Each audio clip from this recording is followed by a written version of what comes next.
The amazing Venus flytrap.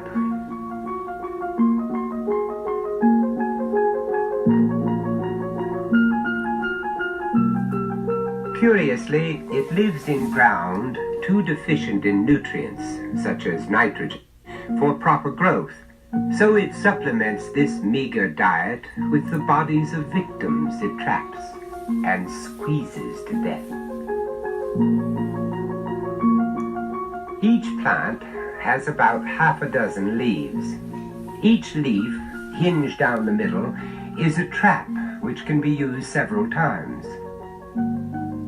The two sides of the trap resemble two slices of juicy, raw meat, irresistible to certain insects. Unaware of the danger, this fly is like a man walking in a minefield.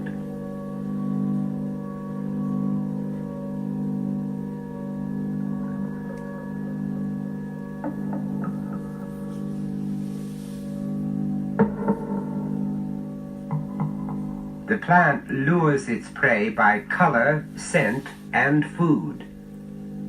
Glands round the lip of the leaf exude a sweet-tasting nectar, which, in addition to the scent and color of the leaf, persuades an insect to try a taste of honey.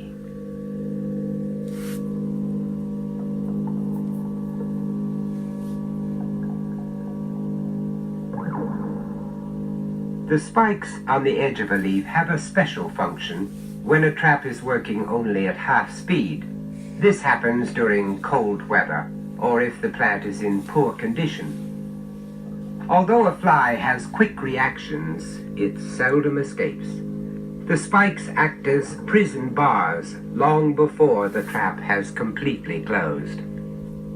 The closing of a trap is in no way a muscular action.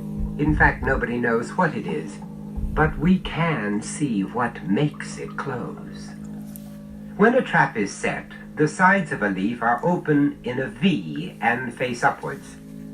On the surface, like the spikes of a mine, are 6 hairs, 3 on each side. These are triggers that spring the trap. It's almost impossible for an insect to walk across a leaf without touching one of them. But it is more complicated than that. Watch this fly.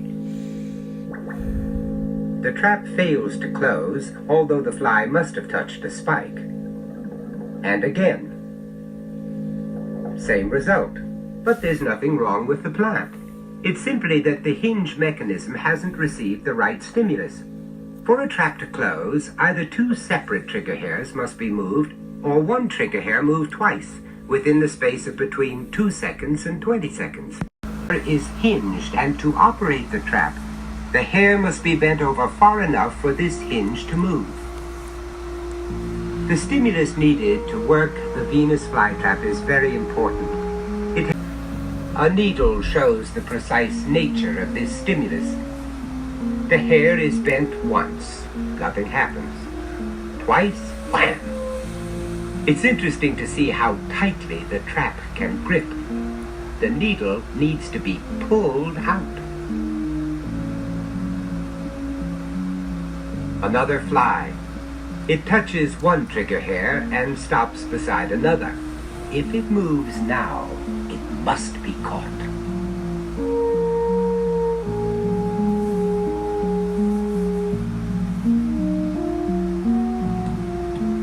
Although an average drop of water is 5 times heavier than some of the insects that get caught, the trap remains open. A hair is stiff enough for drops of water to flow over it without making it bend. This ensures that the traps are not put out of action every time there's a shower of rain. A plant can distinguish very quickly between what it can eat and what it can't. Unless it is food, it won't stay closed for long.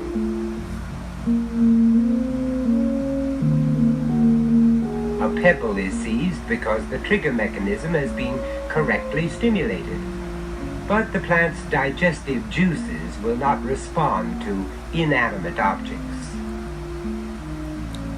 And the trap quickly reopens. What a difference when the plant is fed a piece of meat.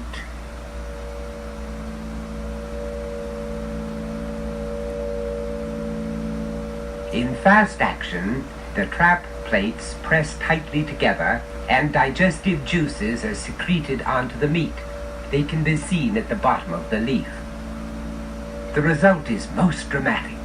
Indeed, it is something that had never been seen before until modern techniques of scientific observation were employed. A good meal of meat and flies, and there is a sudden and amazing burst of growth.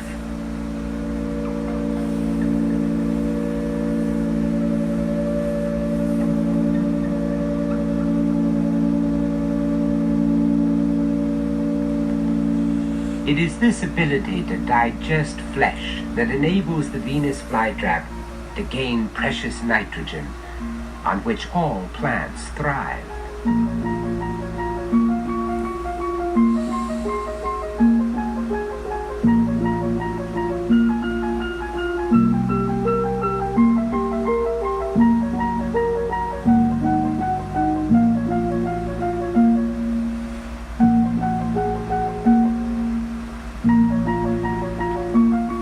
It needs to trap.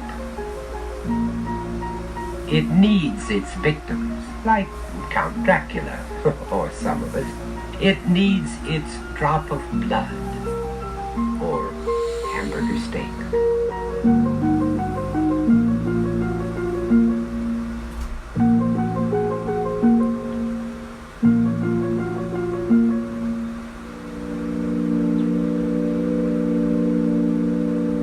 Having written several bestsellers about the culinary arts, which I practice, I must say that none of my meals have ever produced such an amazing response.